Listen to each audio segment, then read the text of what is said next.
This video is powered by TunesGo. Check description for more information.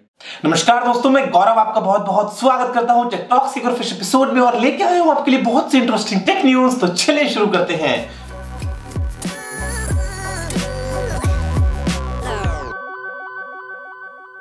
दोस्तों सबसे पहले जो न्यूज है वो आ रही है एप्पल की तरफ से और यहां पे दोस्तों एप्पल प्लानिंग कर रहा है आईफोन की कैमरा ऐप में कुछ AR फीचर्स को डालने के लिए। अब यहां पे दोस्तों कंप्लीट नया हार्डवेयर होगा आईफोन 8 के साथ में, क्या पता हो सकता है। लेकिन दोस्तों यहां पे प्लानिंग ये भी है कि जो कैमरा ऐप है आईफोन की उसमें कुछ AR फीचर्स जो है वो इनेबल किए जाएंगे। जैसे कि मान लीजिए अगर आपने आईफोन को पॉइंट करते हैं किसी ऑब्जेक्ट की तरफ तो वो उसको आइडेंटिफाई कर ले, बता देगी वो क्या आप देख रहे हैं वहां पे, या फिर फेसेस को रिकॉग्नाइज करना है, फिर आपके फेसेस के ऊपर स्नैपचैट की तरह जो फिल्टर्स आप लगाते हैं उनको डालना। तो यहां पे दोस्तों एप्पल पूरी प्लानिंग कर रहा है और आपको AR ग्लासेस की भी रिपोर्ट्स आ रही थी। तो क्या पता ये करंट आईफोन के साथ में होगा या फिर आईफोन 8 में कुछ नया ही धमाका आपको देखने को मिल जाएगा। दोस्तों जो अगली न्यूज है वो है इंडिया के लिए और यहां पे दोस्तों अगर आपसे बात करता हूं ग्रोथ की मोबाइल फोन सब्सक्रिप्शंस के लिए, थर्ड क्वार्टर 2016 में दोस्तों इंडिया जो है वो आया है नंबर 1 पे। यहां पे दोस्तों थर्ड क्वार्टर में इंडिया में 15 मिलियन नए सब्सक्रिप्शंस चले हैं। चाइना में हुआ है 14 मिलियन, इंडोनेशिया में हुआ है 6 मिलियन, म्यांमार में 4 मिलियन और फिलीपींस में भी 4 मिलियन। तो यहां पे आप सभी जानते हैं कि इसकी ग्रोथ में दोस्तों जियो का बहुत बड़ा रोल है। वो तो सबको सिम मिल नहीं पाई, वरना क्या पता हम सारे रिकॉर्ड तोड़ देते। और यहां पे दोस्तों रिपोर्ट से वो कहते हैं कि थोड़े समय बाद में इंडिया जो है वो दुनिया में नंबर 1 पे भी आ सकता है। दोस्तों जो अगली न्यूज है वो काफी इंटरेस्टिंग है और यहां पे कुछ रिसर्चर्स ने दोस्तों जो विंड टर्बाइन्स होती हैं उनकी नॉइस को कम करने के लिए एक बहुत ही अलग अप्रोच यहां पे लेके आए हैं। दोस्तों यहां पे मैं आपसे अगर बात करता हूं तो आउल यानी कि उल्लू जो है दोस्तों, उस उल्लू में जो आपको पंखों का डिजाइन मिलता है वो कुछ इस तरीके का होता है। वहां पे जो कैनोपी होती है कि मतलब वो इतनी हाई फ्रीक्वेंसी की जो आवाज है वो जनरेट करता है कि वो हम इंसान सुन ही नहीं पाते। अक्सर अगर वो बात करता हूं रात में शिकार वगैरह करने की तो ऐसे में आउल जो है इसका यूज करते हैं। और यहां पे दोस्तों ऐसा ही कुछ डिजाइन जो है उसको यूज किया गया है कुछ टर्बाइन्स में, जो विंग्स हैं उनके ऊपर 3D प्रिंटिंग के जरिए आप ऐसा ही कुछ पैटर्न देख सकते हैं और उससे क्या होता है 10 डेसिबल तक जो साउंड है वो कम की जा सकती है।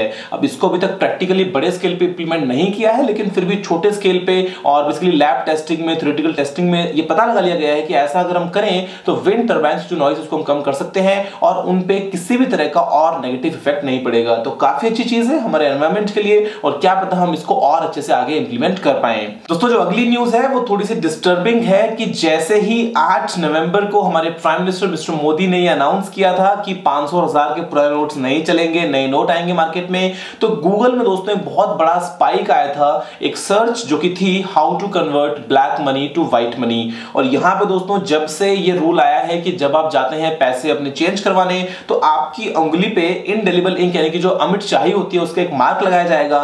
दोस्तों वापस से दिल्ली, मुंबई और बैंगलोर जो है वहां पे दोस्तों बहुत पीक आया है। जो सर्च है वो ये कि इंडेलिबल इंक रिमूवल यानी कि उस अमिट शाही को कैसे हम मिटा सकते हैं। अब इंटरनेट है दोस्तों, कोई कुछ भी सर्च कर सकता है, लेकिन ये जो चीजें हैं ये इतने अच्छी नहीं लगती हैं कि हम सोचें कि अच्छा ये लॉ आ गया और उससे कैसे बचें और हम गूगल पे सर्च करें और कोशिश करें कि वो अमिट शाही को मिटाएं और हम दोबारा पैसा चेंज करें। मतलब मुझे थोड़ा अजीब लगता है इसके मामले में। तो आप देख लीजिए दोस्तों यहाँ पे गूगल ने आपको दिखेंगे काफी सारे पीक्स और ये तभी से हुआ जब से ऐसा फैसला लिया गया। दोस्तों अगली जो न्यूज है वो बहुत ही कमाल की है और यहाँ पे स्टैनफोर्ड यूनिवर्सिटी में कुछ रिसर्चर्स ने दोस्तों केमिकल की मदद से मैसेज को भेज दिया। अब केमिकल का मतलब क्या है दोस्तों कि हम ऑलरेडी दोस्तों यूज करते हैं वो है इलेक्ट्रोमैग्नेटिक वेव्स का, हम यूज करते हैं फाइबर ऑप्टिक्स का।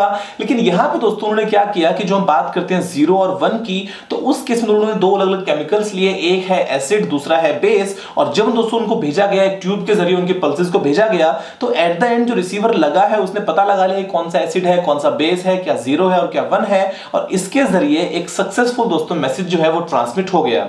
अब आप सोचोगे कि यार इसकी जरूरत कहां है, हम तो ऑलरेडी जो है वो काम में ले रहे हैं बहुत ही फास्ट कम्युनिकेशन मैकेनिज्म्स को, हम यूज करते हैं फाइबर ऑप्टिक्स का, हम यूज करते हैं नॉर्मल EM वेव्स का।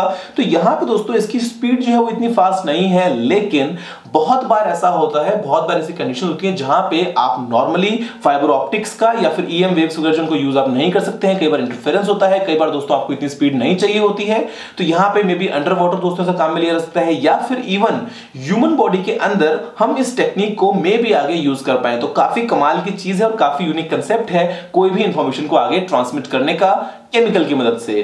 दोस्तों जो अगली न्यूज है वो आ रही है स्पेस एक्स की तरफ से, और यहां पे दोस्तों स्पेस एक्स का जो प्लान है वो ये कि 4425 सैटेलाइट्स को लॉन्च किया जाएगा, और बाद में दोस्तों वो जो सैटेलाइट्स हैं वो दुनिया भर के अक्रॉस इंटरनेट को प्रोवाइड करेंगी।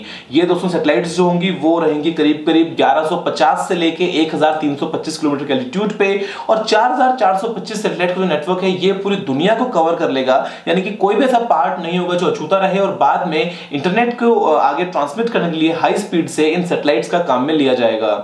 अब काफी यूनिक कंसेप्ट है, काफी वियर्ड कंसेप्ट है, लेकिन दोस्तों ये एक प्लान आगे प्रपोजल रखा है स्पेसएक्स ने, और क्या पता आगे चल के ऐसा ही दोस्तों कुछ रियलिटी बन जाए। अब इस फील्ड में गूगल भी कोशिश कर रहा है, फेसबुक भी कोशिश करता है, और बहुत सारे बड़े बड़े ब्रांड्स हैं। तो यहां पे दोस्तों स्पेसएक्स ने भी आगे अपना प्लान रख दिया है 4425 सैटेलाइट्स पूरी दुनिया को कवर करने के लिए, इंटरनेट को बढ़ाने के लिए, इंटरनेट की कनेक्टिविटी को चारों तरफ तक फैलाने के लिए। दोस्तों अगली जो न्यूज आ रही है वो आ रही है DRDO की तरफ से, और यहां पे दोस्तों एक अनमैन्ड कॉम्बैट एयर व्हीकल जिसका नाम है रुस्तम 2, उसने दोस्तों अपनी फर्स्ट फ्लाइट जो है वो कंप्लीट कर ली बहुत ही अच्छे तरीके से। अब ये दोस्तों DRDO ने जो बनाया है अनमैन्ड कॉम्बैट एयर व्हीकल, ये कंप्लीटली इंडिया में डेवलप्ड है, इंडियन टेक्नोलॉजी से बना हुआ है। इससे पहले हम डिपेंडेंट थे इजराइल टेक्नोलॉजी पे, लेकिन दोस्तों ये एक बहुत ही कमाल की चीज है, और ये बेसिकली आता है मेल कैटेगरी में।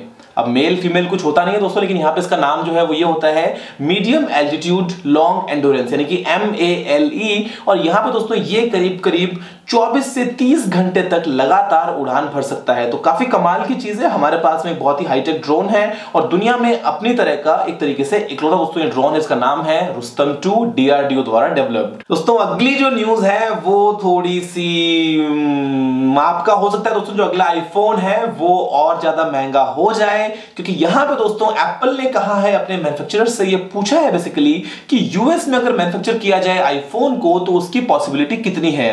अब मैं आपको बता दूं दोस्तों पहले कि डोनाल्ड ट्रंप ने एक बार कहा था कि वो फोर्स करेंगे एप्पल को कि वो अपनी जो मैन्युफैक्चरिंग है आईफोन की वो यूएस में ही करें। अभी तक दोस्तों चाइना में होता है और बहुत जगह फैक्ट्रीज हैं, फॉक्सकॉन वगैरह जहां से आईफोन बन के आता है, लेकिन अगर दोस्तों यूएस में बना तो कॉस्ट डेफिनेटली इसकी बहुत ज्यादा होगी। चाइना में दोस्तों बहुत ही चीप है लेबर वगैरह, लेकिन यूएस में ऐसा नहीं होने वाला है, और अगर ऐसा हो गया तो फिर तो समझ लो कि आईफोन के लिए किडनी क्या, लिवर क्या, कम पड़ने वाला दोस्तों सब कुछ। और यहाँ पे पता नहीं क्या होगा फ्यूचर एप्पल का, सेल्स गिरेंगी बढ़ेंगी, प्राइस पता नहीं, कुछ भी इसके बारे में कहना भी तो बहुत ही मुश्किल है। दोस्तों जो अगली न्यूज है वो आ रही है OnePlus की तरफ से, और यहाँ पे OnePlus 3T के बारे में तो कोई भी क्लियर साइन नहीं है कि इंडिया में कब आएगा या नहीं आएगा, लेकिन एक चीज जो क्लियर है वो ये कि आपको OnePlus 3T में और OnePlus 3 दोनों में ही दोस्तों एक साथ नोगट का अपडेट जो मिलेगा वो मिलेगा दोस्तों दिसंबर में। तो अगर आप अभी तक वेट कर रहे हैं थोड़ा सा और वेट कर लीजिए, नवंबर का महीना आपको कंप्लीटली क्लीन निकालना ही पड़ेगा, आपको उसके बाद में ही दिसंबर में मिलेगा एंड्रॉइड 7.0 नोगट का अपडेट अपने OnePlus 3 या फिर OnePlus 3T के लिए। जो अगली न्यूज़ दोस्तों वो है यहाँ पे Xiaomi की तरफ से, और जो आपको पता है Xiaomi का Mi Mix जो कि था एक 6.4 इंचेस का बेजल-लेस डिस्प्ले वाला स्मार्टफोन, तो यहाँ पे दोस्तों Xiaomi कर रहा है प्लान Mi Mix Nano के लिए। अब नैनो का मतलब ये नहीं है कि वो एक 2 इंच 4 इंच का फोन होगा दोस्तों, यहाँ पे जो स्क्रीन साइज होगा वो होगा 5.5 इंचेस का। अब फोटोज जो है वो थोड़ी सी इतनी क्लियर नहीं है, जो पता नहीं समझ आता कि जो लोग लीक करते हैं उनके पास में कैमरा अच्छा नहीं होता क्या। कभी भी बात कर लो किसी भी लीक की तो जो फोटो आती है वो आती है बिल्कुल धुंधली बेकार सी। तो यहाँ पे दोस्तों कुछ एक फोटोज आएंगी और हो सकता है आपको देखने को मिल जाए 5.5 इंच का Mi Mix, जो कि होगा एक आइडियल साइज एक अच्छे स्मार्टफोन के लिए। और बेसिकली जो इंटरनल्स है वो होने वाले दोस्तों यहाँ पे Snapdragon 821 आपको मिलेगी, 4 GB की रैम, 64 GB स्टोरेज वगैरह, और जो प्राइस है वो भी ओरिजिनल Mi Mix से थोड़ी सी कम हो सकती है। तो देखते हैं कि Xiaomi दोस्तों ये नया लॉन्च कब तक प्लान करता है और किस तरीके से आगे हमको देखने को मिलता है नया Mi Mix। जो अगली न्यूज़ है दोस्तों वो है, हम जो सुनते हैं बचपन से कि ज्यादा टीवी मत देखो वरना दिमाग ठीक से काम नहीं करेगा। तो दोस्तों यहाँ पे जो रिसर्च है जो हुई है कुछ रॉडेंट्स पे नहीं कुछ चूहों पे, वो दोस्तों यही दर्शाती है कि डेवलपिंग फेज में ज्यादा टीवी देखना है। बेसिकली अगर मैं आपसे बात करता हूँ एक्सपोजर किसी भी तरह की लाइट ऑडियो वीडियो जो होते हैं लगातार उसकी तरफ, तो वहां पे दोस्तों शायद जो आपका दिमाग है उसका कुछ हिस्सा ठीक से काम ना करे, या बेसिकली आपकी कॉन्सेंट्रेशन की एबिलिटीज, आपकी लर्निंग एबिलिटीज या फिर आपके याद रखने की एबिलिटीज जो है वो शायद उतने ठीक तरीके से ग्रो ना कर पाए। क्योंकि दोस्तों यहाँ पे कुछ चूहे थे, जो यंग चूहे थे, जो कि डेवलप कर रहे थे, जो कि ग्रो कर रहे थे, उनको रोजाना 6 घंटे तक एक्सपोज किया गया, 6 हफ्तों तक, और बाद में यही पता लगाया गया कि हाँ ऐसा सच है। लेकिन अभी तक भी कुछ क्लियर स्टेटमेंट नहीं निकाला है इन साइंटिस्ट ने, लेकिन क्या पता वाकई में दोस्तों ऐसा होता हो। तो अगर आप छोटे हैं, आपके घर में कोई छोटा है, तो लगातार इतनी देर तक टीवी या फिर मोबाइल या फिर टैबलेट या फिर किसी भी तरह का ऐसा डिस्प्ले उसको देखते रहना शायद इतना अच्छा ना हो। दोस्तों जो अगली न्यूज है वो थोड़ी सी डिस्टर्बिंग है, और यहां पे दोस्तों जो फिगर्स निकल के आती हैं वो ये कि सेल्फी लेते टाइम अगर आपसे बात करता हूं डेथ की, किसी एक्सीडेंट से जो कि शायद बचाया जा सकता, लेकिन क्योंकि ध्यान सेल्फी में था उससे एक्सीडेंट हुआ, उससे डेथ हुई। तो यहां पे दोस्तों जो नंबर है वो इंडिया जो है उसमें नंबर 1 पे है, और इंडिया में दोस्तों 76 जो है वो डेथ हुई है अगर मैं आपसे बात करता हूं सेल्फी लेते टाइम। और यहां पर दोस्तों सेकंड नंबर पे आता है पाकिस्तान, उसमें हुई है 9 डेथ्स, फिर यूएस में 8, रशिया में 6, फिलीपींस और चाइना में 4, स्पेन में 3 वगैरह। और यहां पर दोस्तों जो पहला इंसिडेंट है वो हुआ था मार्च 2014 में जो सामने आया था। अब क्या पता इससे पहले भी किसी के साथ में ऐसा हादसा हुआ हो, लेकिन मार्च 2017 के बाद का जो भी रिकॉर्ड है, जितने भी हादसे जो कि रिपोर्ट किए गए, जो कि कंप्लीट लिस्ट में है, वहां पर दोस्तों फिगर्स है, और ऐसे में हमें बच के रहना पड़ेगा। अगर आप ऐसा कुछ करते हैं तो आप अपना ख्याल पहले रखिए। कई बार ऊंचाई की जगह होती है, कई बार पानी होता है, कई बार इलेक्ट्रिसिटी होती है, कई बार किसी और तरह का ऐसा खतरा होता है, कोई वेपन है, कोई एनिमल है। तो अगर आप वहां पे जाके सारा ध्यान लगा देंगे उस सेल्फी में, तो शायद दोस्तों वो आपके लिए नुकसानदायक हो। तो अगर आप ऐसा करते हैं या कभी किया है तो आगे से ऐसा ना करें, या फिर बिल्कुल ही सेफ्टी के साथ में ऐसा करें, काफी एकदम ध्यान लगा के करें। दोस्तों मुझे उम्मीद है कि टेक टॉक्स के एपिसोड में आपको पसंद आए होंगे टेक न्यूज, और अगर आपको कोई सवाल सुझाव हो तो आप नीचे कमेंट करना बिल्कुल मत भूलिएगा। अगर आपने वीडियो को लाइक या शेयर नहीं किया तो लाइक भी कर दीजिए, शेयर भी कर दीजिए, और चैनल को सब्सक्राइब करना बिल्कुल मत भूलिएगा, क्योंकि मैं आपके लिए रोजाना ऐसे ही वीडियोस लेके आता रहता हूं। फिलहाल के लिए इतना ही दोस्तों, जय हिंद, वंदे मातरम।